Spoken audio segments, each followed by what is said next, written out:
नमस्कार मंडळी, तुमचे आपल्या चॅनलवर सहर्ष स्वागत आहे. आपण ऐकत होतो एक होती राजकन्या ही कथा. चला तर मग आजच्या भागाला सुरुवात करूया. चित्रा आणि तिच्या मैत्रिणी जंगल पार करून बाहेर पडल्या. आता त्यांना नदी ओलांडून पलीकडे जायचे होते. अरे, इथे तर एक पूल होता ना पुढे जायला, कुठे गेला तो? आनंदीने डोकं खाजवत विचारले. कुठे दुसरीकडे असेल, नीट आठव बरं. चित्राने तिला सुचवले.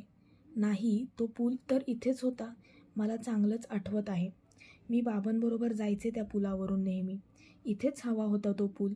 आनंदी विचार करत म्हणाली. इथेच होता, मला पण खात्री आहे. एक काम करू, थोडं पुढे जाऊन बघूया, कदाचित पुढे असेल.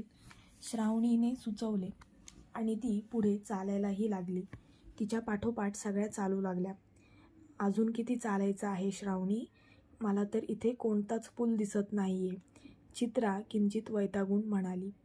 चालून चालून खूप तहानसुद्धा लागली आहे आणि मी खूप दमलेसुद्धा आहे. आपण एक काम करू, इथेच थोडा वेळ थांबू. जरा आराम पण करता येईल आणि पाणी पण पिता येईल. असं बोलून राधा पाणी पिण्यासाठी खाली वाकली आणि दचकून मागे सरकली. काय गं राधा, काय झालं? तू अशी दचकलीस का? भूत बघितलं की काय तू? श्रावणी थट्टा करत म्हणाली. अगं, भूत नसेल, तिने पाण्यात स्वतःचा चेहरा बघितला असेल. चित्रासुद्धा श्रावणीच्या थट्टेत सामील होत म्हणाली. तूही दचकशील ते बघून. असं बोलून राधाने नदीकडे बोट दाखवलं. हे काय, मगरी? ते पण आपल्या नदीत? हे कधीपासून झालं? आनंदीने पुन्हा तिच्या प्रश्नांची तोफ डागली. आजपासूनच. आपण त्या राक्षसाला मारायला चाललोय. तो काहीही करू शकतो आपल्याला अडवण्यासाठी.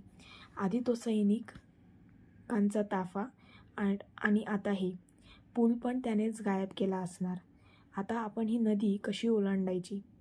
आनंदीने विचारले. लिंगराजाने सांगितले होते, जसं जसं आपण त्याच्या जवळ पोहोचू तसे तो अधिक अडथळे निर्माण करणार आपल्या मार्गात. चित्राने म्हटले. तुम्ही नीट पाहिलंत का? यातील काही मगरींची तोंड बंद आहेत तर काहींची उघडी. पोहून जाऊच शकत नाही आपण, पण यांच्यावरून उड्या मारून तर नक्कीच जाऊ शकतो ना? राधाने तिची कल्पना मांडली. उड्या मारून मग थेट यमसदनी प्रस्थान करू आपण. हा वेडेपणा आहे, शुद्ध वेडेपणा. मी नाही उडी मारणार. आनंदी किंचित घाबरून म्हणाली. थांब जरा, आपण बघू काय होत आहे ते. चित्राने असं बोलताच जवळची एक काठी उचलली आणि ज्या मगरीचं तोंड बंद होतं त्यावर ठेवून बघितलं. त्या मगरीने काहीच केलं नाही. बघा, आपण नक्कीच जाऊ शकतो. हिम्मत करा आणि माझ्या मागे या, चित्रा म्हणाली. चित्राने नंतर ह्या मगरीवरून त्या मगरीवर उड्या मारून नदी ओलांडली. तिच्या मागून तिच्या मैत्रिणीही उड्या मारत आल्या. घाबरलो तर पुढे कधीच जाऊ शकणार नाही, त्यामुळे कधीच घाबरायचे नाही, चित्राने म्हटले, जे बाकीच्यांनाही पटले. हो राजकन्या, चांगलंच समजवलं तुम्ही आम्हाला. आनंदी बोलत असताना मागे वळून बघत होती. अजूनही तिला विश्वास बसत नव्हता आत्ता जे घडलं त्यावर. बरं, जर तुमची थट्टा झाली असेल तर जायचं पुढे? राधाने विचारले. हो, जाऊयात, चित्रा उत्तरली. चालत असतानाच त्यांना लिंगाणा राज्याचा ध्वज दिसला. याचाच अर्थ ते आता त्या राक्षसाच्या खूप जवळ पोहोचले होते. पुढे गेल्यावर त्यांना एक भव्य आणि सुंदर महाल दिसला, जो सोन्याचा होता. लिंगराजाचा महाल केवढा मोठा आहे ना? हे खरंच सोनं असेल का? जवळ जायचा प्रयत्न श्रावणी करते, पण तेवढ्यात तिला चित्रा मध्येच थांबवते. अगं थांब, कशालाच हात लावू नकोस. हा लिंगराजाचा महाल नाहीये. त्यांचा महाल राज्याच्या मध्यभागी आहे आणि तो सोन्याचा सुद्धा नाहीये. हा त्या मायावी राक्षसाचा महाल असावा. आपल्याला महाराज राघवेंद्रांनी सांगितले होते ना, त्या राक्षसाचा महाल आहे सोन्याचा. हा तोच आहे. आता आपण आत कसं जायचं? म्हणत चित्रा विचारात हरवली. दरवाजा असेलच की ह्या महालाला. चला शोधूयात, नक्कीच सापडेल आपल्याला तो, आनंदीने सुचवले. त्या आता सगळीकडे शोधाशोध सुरू करतात. शोधताना चित्रा येऊन एका ठिकाणी थांबते. हे बघा काय आहे इथे. एका ठिकाणी बोट करत चित्रा म्हणाली. सापडला का दरवाजा? राधाने उत्सुकतेने विचारले. नाही, पण ही जागा मला थोडी वेगळी वाटते बाकीच्यांपेक्षा. बाकीच्या भिंती ह्या साध्याच आहेत, पण ह्या भिंतीवर मात्र नक्षी आहे. तुम्हाला विचित्र नाही वाटलं का? चित्राने तिचे निरीक्षण मांडत विचारले. हो, पण ह्याचा दरवाजाशी काय संबंध? श्रावणीने तिची शंका उपस्थित केली. अगं वेडे, कोणीही माझ्या घरात घुसू नये म्हणून सुरक्षिततेसाठी मी काय केलं असतं? चित्राने श्रावणीला वेड्यात काढून प्रश्न दामटवला. काय मध्येच काढला आहेस तू? इथे घर कुठून आलं तुझं? श्रावणीने विचारले. मी पण कोणाला विचारते आहे. असो, नीट ऐक. घराचा दरवाजा कुठे आहे हे कोणालाच माहीत नसतं तर? चित्राने विचारले. घरात कोणी शिरलंच नसतं. श्रावणी पटकन उत्तरली. अगदी बरोबर. आपण सगळीकडे बघितले पण आपल्याला काहीच संशयास्पद सापडलं नाही. चित्रा, ते सगळं ठीक आहे पण घराला कुलूप असलंच पाहिजे ना? इथे तर तसं काहीच दिसत नाही. आनंदीने तिचा मुद्दा मांडला. हे काय, तुझ्यासमोरच आहे की? नीट बघ. चित्राने तिला नीट बघायला लावले. हो हो, नक्षी गोल आहे. आपण फिरवू शकतो हे. हेच आहे कुलूप. पण ह्याच्या चावीचं काय? आपण कसं हे चक्र फिरवलं तर दार उघडेल? राधाने विचारले. जर आपण हे चक्र चुकीचं फिरवलं तर इथे काहीही होऊ शकतं. सगळं आपल्याला जपून करावे लागेल. इथून पुढचं प्रत्येक पाऊल हे आपल्याला फुंकून फुंकून उचलावं लागेल. श्रावणी, राजाने आपल्याला सांगितलं होतं की तो राक्षस कधीतरीच बाहेर निघतो. त्याचा सेवक नेहमी आत बाहेर करत असतो. आपण त्याची वाट बघायची का? त्याने दार उघडताच आपण त्यावर हल्ला करून आत जाऊ. आनंदीने सुचवले. तोपर्यंत आपण इथेच वाट बघत बसायचं का? आणि समजा तो बाहेर असेल तरी, पण तो येईपर्यंत आपण त्याची वाट नाही बघू शकत. अशाने आपल्यालाच खूप उशीर होईल. चित्रा, सेवक, हा सेवक, मिळाली आत जाण्याची चावी. राधा काहीतरी आठवून आनंदाने ओरडून म्हणाली. राधा, समजेल असे बोल. आधीच काही सुचत नाहीये. तू अजून गोंधळ वाढवू नकोस.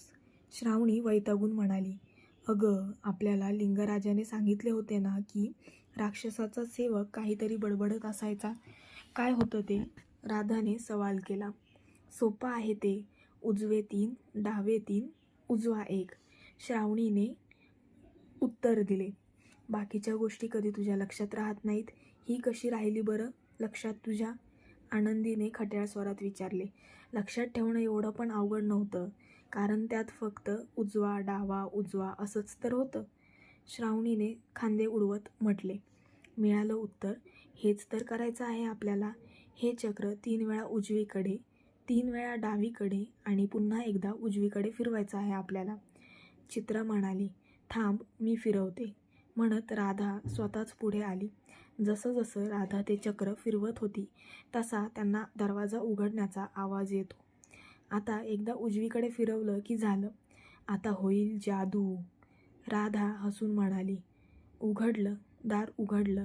चला आता आत जाऊया पटकन, तेही कोणी पाहायच्या आत. आनंदी उड्या मारत म्हणाली. जेवढा महाल बाहेरून सुंदर होता तेवढाच आतून पण सुंदर होता. तिथली प्रत्येक वस्तू सोन्याची होती. प्रवेशद्वारापासून सर्वत्रच लाल पायघड्या होत्या. सगळ्यांच्या डोळ्यांचे पारणे फिटले. सगळंच खूप भव्य दिव्य असं होतं. हा महाल किती सुंदर आहे ना? कोणी म्हणेल का की इथे एका राक्षसाचं वास्तव्य आहे ते? श्रावणी आश्चर्योद्गार काढत म्हणाली. हो, खरंच, मला तर इथेच राहावंसं वाटतंय. आनंदी स्वप्नाळू स्वरात म्हणाली. तुम्ही विसरताय आपण इथे का आलोय ते. महालाची सुंदरता नंतर बघा. आधी आपण जे काम करायला आलोय ते करूयात का? महाराजांना आणि इतर लोकांना शोधायला हवी. आपण सिंहाच्या गुहेत आहोत याचं जरा भान ठेवा. राधा, तू उजवीकडे जा. श्रावणी, तू त्या दिशेला. आनंदी, तू माझ्यासोबत चल. आपण त्या खोल्यांमध्ये बघू. चला, लागा पटापट कामाला. पण जरा जपून. काही वेगळे वाटले तर लगेच मला बोलवा. चित्राने सावधानतेचा पवित्रा घेत म्हटले. हो, आनंदी म्हणाली. सगळ्या सांगितलेल्या दिशेला जाऊ लागल्या. राक्षसाला त्यांच्या येण्याबद्दल आधीच समजले होते. मालक, तुम्ही त्यांना आत का येऊ दिलं? सुरुवातीलाच अडवायचं ना त्यांना, जसं इतरांना अडवलंत. राक्षसाचा सेवक विचारू लागला. आतापर्यंत तर तेच करत आलोत ना, ज्यात काहीच मज्जा नव्हती. मला बघायचे होते या मुली कुठपर्यंत येतात ते. आपण इतरांना पण असंच तर कैद केले होते, पण ते सहज आपल्या जाळ्यात अडकले होते. आपल्या जादुई सैनिकांवर सुद्धा ते मात मिळवू शकले नव्हते, पण ह्या मुलींनी मात्र सगळे अडथळे पार केले. मला या खेळात खरंच खूप मजा येऊ लागली आहे. तू फक्त गंमत बघत राहा. राक्षस हसून म्हणाला. काही सापडलं का तुला? आनंदीने विचारले. काहीच नाही, श्रावणी निराश स्वरात उत्तरली. आता काय करायचे आपण? राधाने विचारले. आपण वर जाऊन शोधूयात, चला, चित्राने म्हटले. आई ग, श्रावणी कळवळून खाली पडली.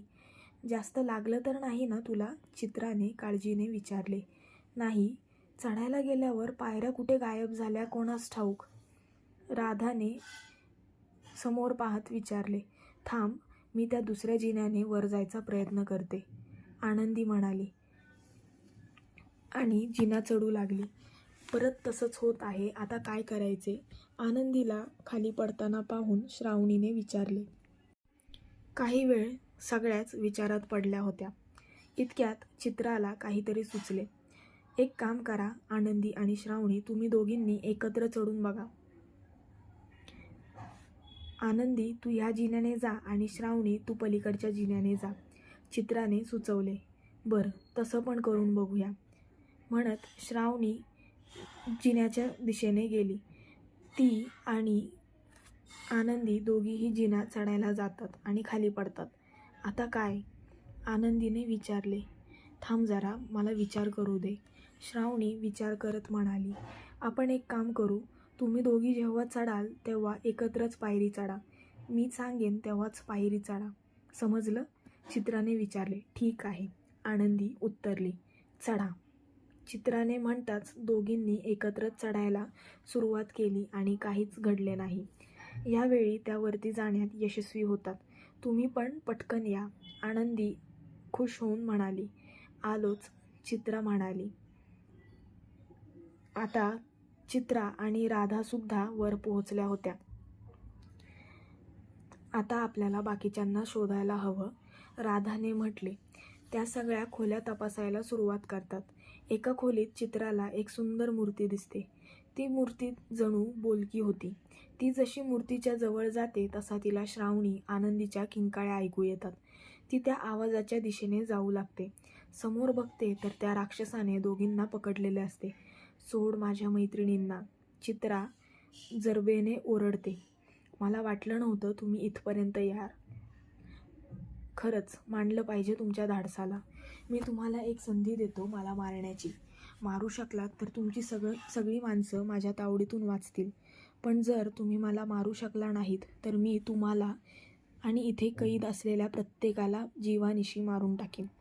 जास्त वेळ वाया घालवू नका. असे बोलून तो राक्षस गडगडाटी हसू लागला. त्याचं बोलणं होताच चित्रा त्याच्यावर हल्ला करते. तिला बघून राधा, श्रावणी आणि आनंदीही त्याच्यावर वार करू लागतात. त्यांच्या हल्ल्याचा राक्षसावर काहीच परिणाम होत नाही. सतत करत असलेल्या वारांनी चित्रा आणि तिच्या मैत्रिणी मात्र थकून जातात. काय झालं? इतक्यातच दमलात? तुम्ही मला मारायला आला होतात ना? तुम्हाला तुमच्या माणसांना वाचवायचे होते ना? असेच वार करत राहिलात तर मलाच काय, माझ्या सावलीला सुद्धा मारू शकणार नाहीत तुम्ही. मला खरंच खूप दया येते तुमच्यावर. राक्षस इतके म्हणून पुन्हा गडगडाटी हसला.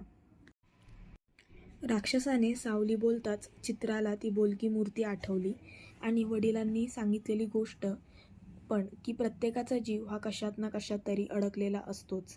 आई वडिलांचा त्यांच्या पाल्यात, लोभी माणसांचा पैशात. तसाच या राक्षसाचा जीव त्या मूर्तीत असला तर लगेच ती धावत मूर्ती असलेल्या खोलीत गेली. जशी ती त्या मूर्तीजवळ जाऊ लागली तशा तिला तिच्या मैत्रिणींच्या किंकाळ्या ऐकू येऊ लागल्या. राजकन्या, वाचवा, वाचवा आम्हाला, श्रावणी कळवळून ओरडली. पुढचा मागचा काहीही विचार न करता चित्राने ती मूर्ती फोडून टाकली. आता बघू कोण जिवंत राहतंय, तू की मी, चित्राने विचारले. आणि तिला आणखी एक किंकाळी ऐकू आली, जी होती त्या राक्षसाची. तिचा आणि तिच्या मैत्रिणींचा विजय झाला होता. ती धावत त्यांच्याकडे गेली. तुम्ही सगळ्या ठीक आहात ना? चित्राने काळजीने विचारले.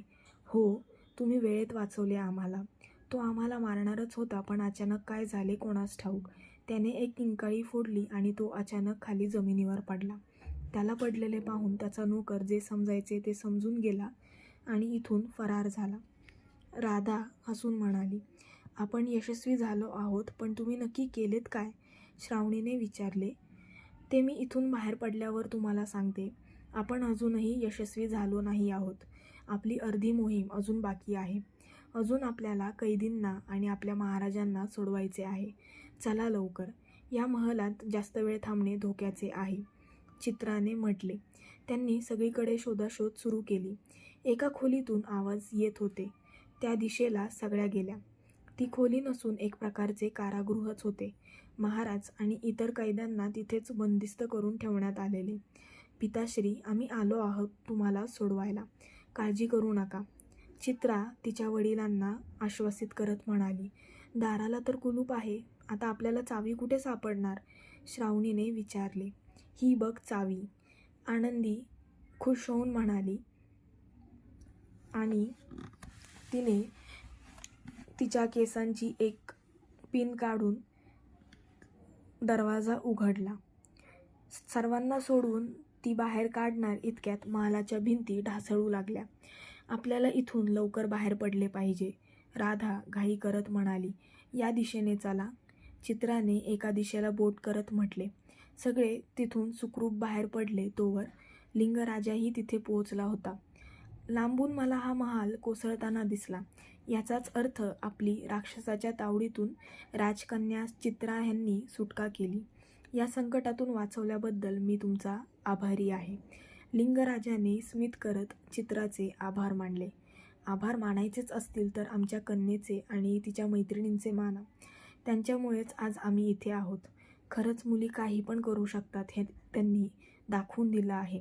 फक्त त्यांना कोणत्याही बंधनात अडकवलं नाही पाहिजे. मुलांच्या खांद्याला खांदा लावून त्याही घराचे नाव उजळू शकतात. कोणत्याही आव्हानाला सामोरे जाऊ शकतात. मला अभिमान आहे तुमचा, महाराज चक्रधर गर्वाने चित्राला म्हणाले. हे तर आमचे कर्तव्य होते पिताश्री, चित्रा अदबीने म्हणाली. मी तुम्हाला तुमच्या राज्यात सोडायची व्यवस्था करतो. तिथेही सगळे चिंतित असतील.